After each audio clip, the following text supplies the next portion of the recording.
Hi class, today we're going to talk about literary elements again. We just started yesterday and we're really going to focus on characters today.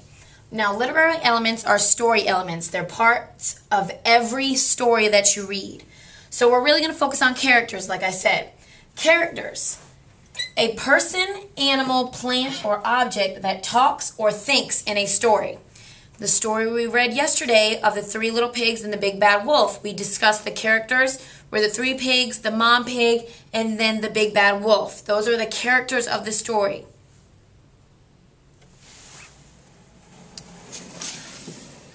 Some examples of characters that we know about already are Harry Potter, he's one of my favorite characters, Chicken Little, Little Red Riding Hood, Rainbow Fish, who's a fish, and Greg from Diary of a Wimpy Kid. These are all different characters in books that we have been read to or we have heard about before.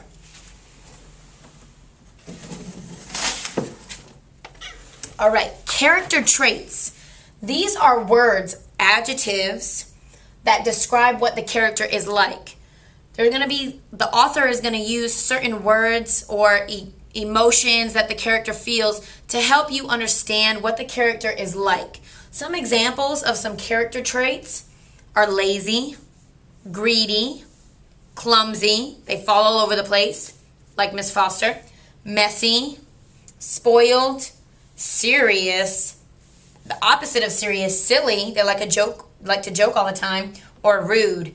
Like we discussed yesterday in the Big Bad Wolf and the Three Little Pigs story, the wolf was very greedy. Now, the author didn't come right out and say, oh, the greedy wolf went down to the house and blew it down. No, we had to infer, we had to come up with the fact that the wolf was greedy because of the way he acted. What he did, he kept going for more. He wanted the first pig, then he wanted the second one, and he kept going. He wanted to eat the third pig too. So he was very greedy. Now, inside our stories, we have certain types of characters.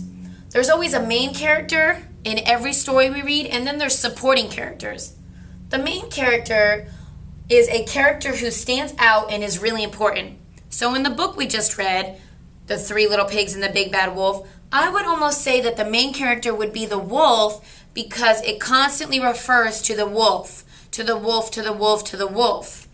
But the supporting characters are all the other characters besides the main character.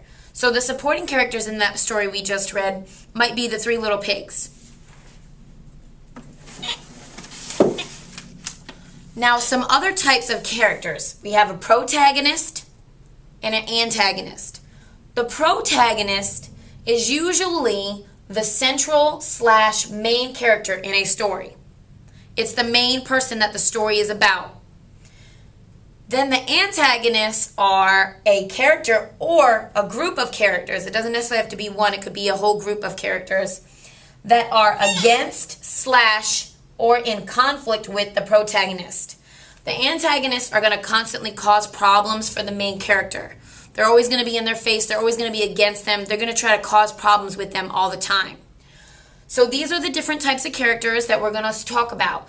Now in my next video, I'm going to read you a book, and I want you to be thinking about the character traits and who is the protagonist and antagonist in this story. Thanks.